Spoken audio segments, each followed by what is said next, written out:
안녕하세요. 진실의 힘 임팩트TV입니다. 29일에서 30일 사이에 열린 국회 본회의에서 코로나 관련 긴급재난지원금 지급을 위한 12조 2천억 원 규모의 2차 추경이 통과됐습니다. 5월 4일에 기초생활수급자로부터 우선적으로 신청을 받고 11일부터는 나머지 국민들의 신청을 받아서 13일부터 지급을 한다고 합니다. 1인 가구는 40만원, 2인 가구는 60만원, 3인 가구는 80만원, 4인 가구에게는 100만 원이 지급이 되는데요. 경기도에서 재난지원금을 지급하고 나서 점포를 운영하는 자영업자들이 매출이 늘었다고 얘기하는 경우가 많아요. 실제로 경기도가 자영업자들을 대상으로 조사를 해보니까 재난지원금을 지급하고 난 후에 56% 정도 매출이 증가했다는 결과가 나왔다고 합니다. 소비자에게 돈을 나눠줌으로써 소비를 전반적으로 끌어올릴 수 있을 거라는 애초의 생각대로 결과가 나오고 있는 거죠. 지금 각 지자체별로 속속 지원을 해주고 있고 정부에서도 통 크게 전 국민 100% 지급을 하기로 했으니까 우리 국민들 모두가 조금은 숨통이 트이지 않을까 싶습니다. 통합당에서 김재원 예결위원장이 끝까지 발목을 잡고 늘어졌지만 결국 국회 본회의에서 통과가 됐는데요. 제 생각엔 문재인 대통령이 긴급재정명령을 내릴 수도 있다는 뜻을 비추면서 어쩔 수 없이 통과를 시킨 거 아닌가 싶어요. 긴급재정명령은 국회에서 예산을 처리할 수 없는 상황이 됐을 때 대통령이 일단 급한 대로 재정을 먼저 사용할 수 있도록 명령을 내리는 건데요. 일반적인 경우에는 사용할 수 없고 천재지변이나 그에 준하는 위기 상황이 됐을 때만 사용할 수 있거든요. 지금은 누가 봐도 위기 상황이죠. 하루가 급한데 국회에서 처리가 안 되면 대통령이 가지고 있는 헌법상의 권한이기 때문에 긴급재정명령을 사용할 수도 있었다는 겁니다. 그러니까 그만큼 문재인 대통령님이 국민들에게 재난지원금을 지급하는 일에 대한 의지를 강하게 내비쳤기 때문에 야당으로서는 더 반대를 해봤자 얻을 수 있는 실익이 없었던 거죠. 그냥 이건 제 생각입니다.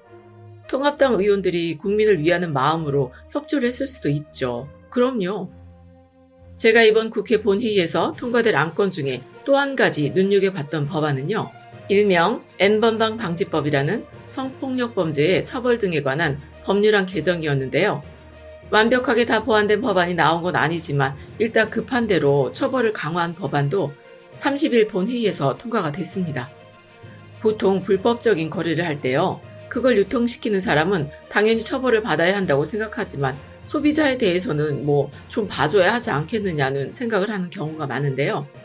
저는 근본적으로 판매에 대한 책임 묻지 않게 소비에 대한 책임도 물어야 불법을 근절할 수 있다고 생각합니다. 파는 놈이 있으니까 사는 놈이 있지 이렇게 말들을 하지만 잘 생각해보면 딱히 그렇지도 않잖아요. 사는 사람이 없으면 아무리 팔려고 해도 팔 수가 없지만 사려는 사람이 있으면 무슨 수를 써서든 그 필요를 충족시켜주고 돈을 벌려는 사람이 나타나게 마련 아닙니까? 이번에 개정된 성폭력 처벌법에는요. 불법 촬영물을 파는 사람은 물론이고 구입하는 사람도 처벌을 받고요.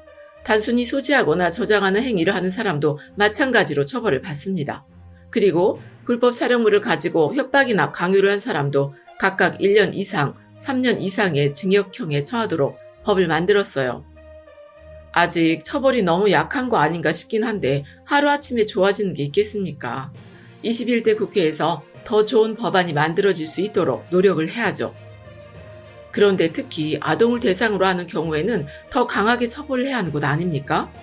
이번 N번방을 함께 운영한 혐의로 붙잡힌 사람이 작년 11월에도 아동 청소년 음란물을 저장하고 판매한 혐의로 처벌을 받았었다고 하는데요. 글쎄 징역 1년을 선고받았다는 거예요. 이건 솜방망이도 아니고 아예 솜사탕 수준이에요. 솜사탕.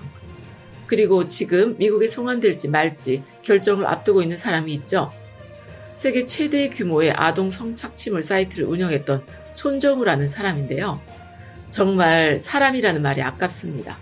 이 짐승만도 못한 인간이 27일에 만기 출소를 앞두고 있는데요. 일단 출소를 미루고 미국으로 송환시킬까 말까를 심사를 한다는 거죠. 이 사람이 미국에 가게 되면요. 최소한 5년 이상 20년 이하의 징역형에 처해질 수 있는데 아시다시피 미국은 각 범죄별로 형이 각각 더해지는 시스템이잖아요. 사진 한 장이냐 두 장이냐에 따라 처벌이 달라지는 거죠. 손정우가 운영했던 사이트에 딱 한 번 접촉해서 딱 한 번 시청한 사람이 징역 70개월에 보호관찰 10년을 선고받았다고 하니까. 그 사이트를 운영한 손 씨가 미국 법정에 재판을 받게 된다면 영영 세상 구경을 못할 수도 있다는 겁니다. 저는 웬만하면 우리 국민은 벌을 줘도 우리나라에서 벌을 줘야 한다고 생각을 하는데요.